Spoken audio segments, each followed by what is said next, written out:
So we're talking Lions. I do want to, for the first time in a couple of weeks, I'd like to bring up Michigan, if you guys wouldn't mind, at 4 o'clock. I'd love to get your read on your team, because I can tell you this, radio host, I don't know what I'm supposed to take out of these games. And I'd like to know. And look, I think the exciting part, we get to see Ohio State Saturday night against Notre Dame, and that's a litmus test. There's a corollary between how they perform there and then how they'll perform against you. Mm-hmm. We'll get into it at 4. But I was talking with Rico about this, David, just during the break. I think the reason for concern for me is the following. You've paid a lot of money to several defensive guys that are either now hurt or giving you nothing. So if I said to you, David, where is Romeo Okwara on your payroll? Where do you think he ranks? Romeo Okwara, I believe, is one of their highest paid defensive players. You'd be correct, sir. Yeah. You can put it on the board. 4th highest paid guy. Played about 28% of snaps. Never been healthy.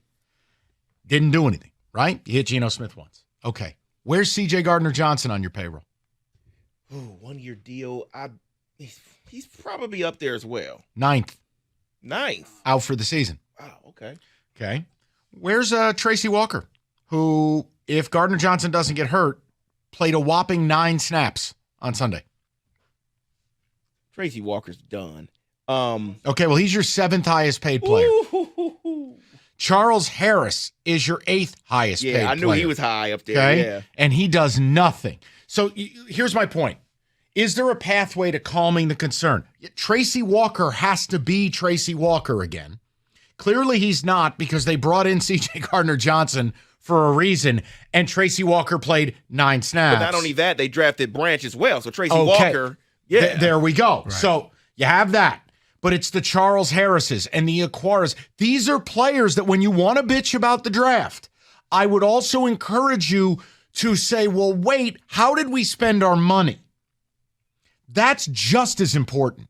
Because when I go through that list right there and I find $40 million of poof. Right. But remember, they wanted to keep the band together and bring them all back. So they said, why go searching? We have all the players we need right here in Detroit. Let's just re-sign these guys. I think the other thing that hurts you, your highest paid guy's Goff. He should be. He's your quarterback. But he don't make no $50 million. Decker and Ragnar. So your top 3 are offense. Ready for here's the in order. Your payroll. Aquara, defense. Sutton, defense. Hutch, defense. Walker, defense. Harris, defense. C.J. Gardner-Johnson, defense. Anzalone, defense. Mosley, defense. Then you get to Penei Sewell. My point is you have all this money invested in the defense, and most of the guys I just listed are doing nothing. You haven't even seen Mosley at all. And again, my concern lies. Campbell late game, losing to Seattle the same way, says you're not tangibly better. And then... No, you're right. Losing the same way. Mike, it was the same type of game. No, here's the thing. You could have said the same thing about Scotty Hazelton. You lost to Washington the same way. The same defensive plan. And my other concern is the injuries. Guys, injuries are real. You don't believe me? Guess what? The Browns season is over. Week 2.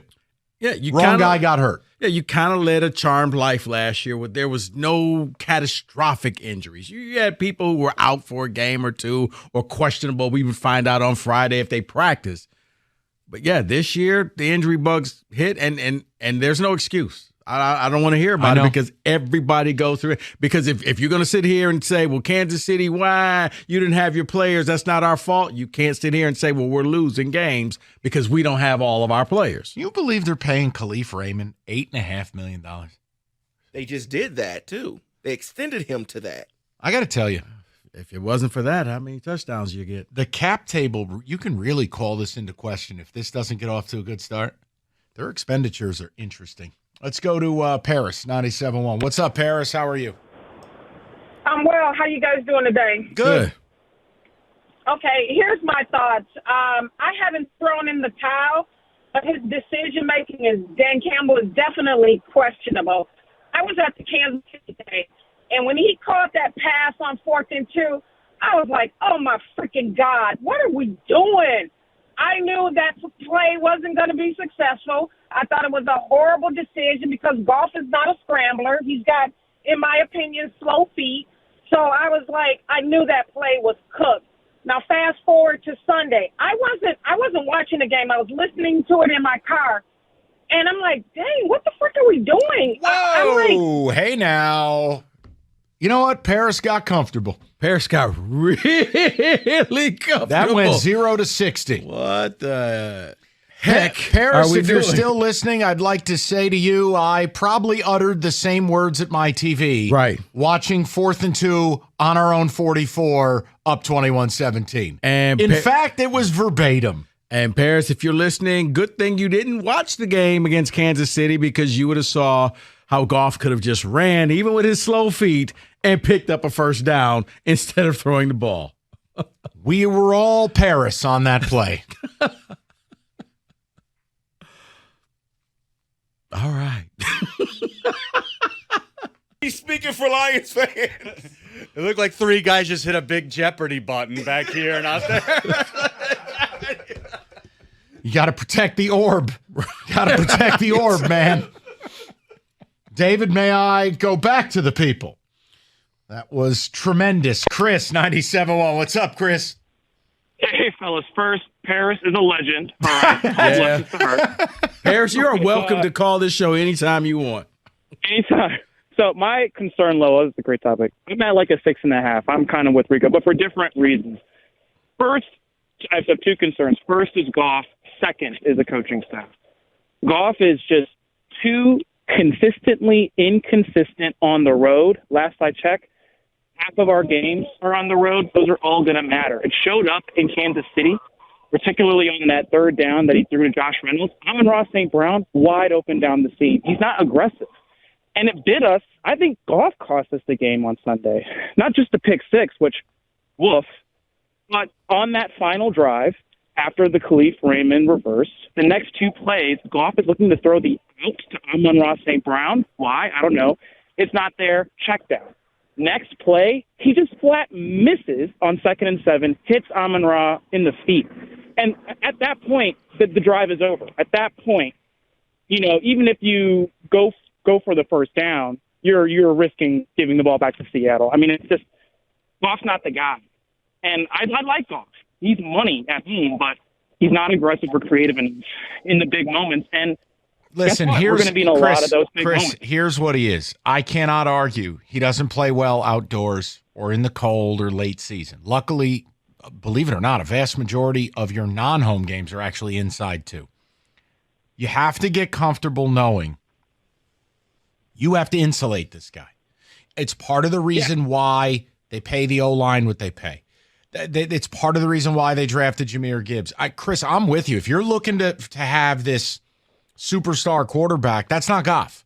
The only defense I offered of Goff is in the NFC, how many quarterbacks are objectively, just no doubt, no argument, better than Goff over the last year and a half?